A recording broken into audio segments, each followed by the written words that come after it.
Immediately after her wedding, she became pregnant, but decided not to keep the baby, a decision that has haunted her for years.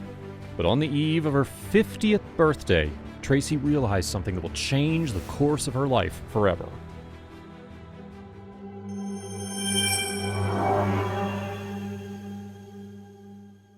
Tracy broke up with her first husband in 2003.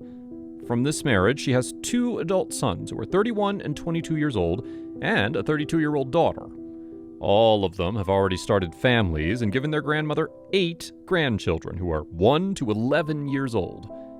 Mrs. Britten met her current husband, Stephen, by the way, 11 years younger than her, in 2005. Stephen is a bricklayer by trade and worked for one of the construction companies. Almost immediately after the wedding, Tracy became pregnant, but decided not to keep the child and had an abortion. Now, I realize that I made a terrible mistake. After all, I terminated the pregnancy at 19 weeks when I already had a real baby in my stomach. But then I thought that I was not yet ready for motherhood because Stephen and I still did not know each other enough, and the Lord severely punished me for this sin, recalls Tracy. And indeed, after only 6 weeks, Tracy's beloved mother suddenly died. The woman was very worried about the loss and vowed that she would definitely become pregnant and give birth to a child. But unfortunately, Tracy's vow could not be fulfilled. For 10 years, all her attempts to conceive a child turned out to be fruitless. On the eve of her 50th birthday, Tracy realized that she would no longer be able to get pregnant naturally, and she and Stephen decided to use the services of IVF. To pay for the treatment, the woman decided to use the funds that she inherited from her mother. After studying the information on the internet, she and her husband chose the Team Miracle Clinic in Cyprus. The entire procedure cost the couple £7,000. 10 eggs were taken from me, and only one of them was fertilized. The doctors suggested introducing 3 embryos to me and freezing 6 more for the future. But I said, I'm already 50 years old and I won't make more attempts. And she asked me to enter 4 embryos, says Tracy. Of the 4 embryos that were implanted in Tracy's uterus, 3 took root. But one of the embryos split, creating identical twins. Thus, Mrs. Britten was pregnant with quadruplets. Doctors suggested that Tracy remove 2 fetuses to increase the chances for the remaining ones, but the woman did not agree. How can I decide which of them to keep alive and which not? Let all 4 stay, she said.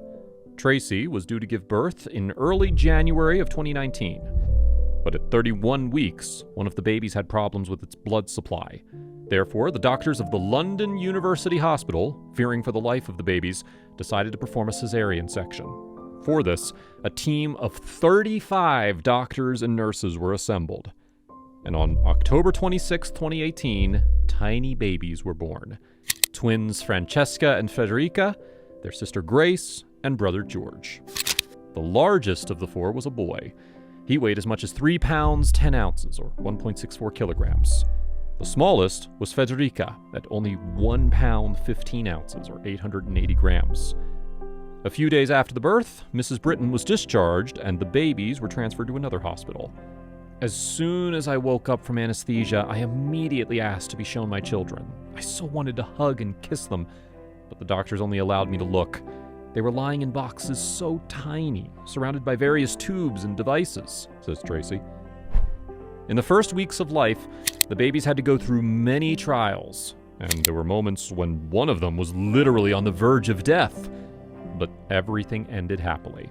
Babies George, Grace, and Francesca were discharged home on December 8th, 2018, 2 days before Tracy's 51st birthday, and a week later, little Federica joined their house. Now, 4 peanuts sleep peacefully in their cozy cradles, which stand near the bed of their parents. And loving mom and dad do not cease to be touched by their crumbs. At first, we forgot where someone was, so we left name tags on the children's legs. And they constantly kept a piece of paper with notes on the table, which of the kids ate how much formula so as not to confuse anything, says Tracy. Mrs. Britten says her babies need 224 bottles of formula and 168 diapers per week. And this is just the beginning. And the worst thing, according to a young mother, is when the kids start crying at the same time. Listening to their cries, I imagine with horror what I will do when they all crawl at the same time and then run in 4 different directions. She laughs.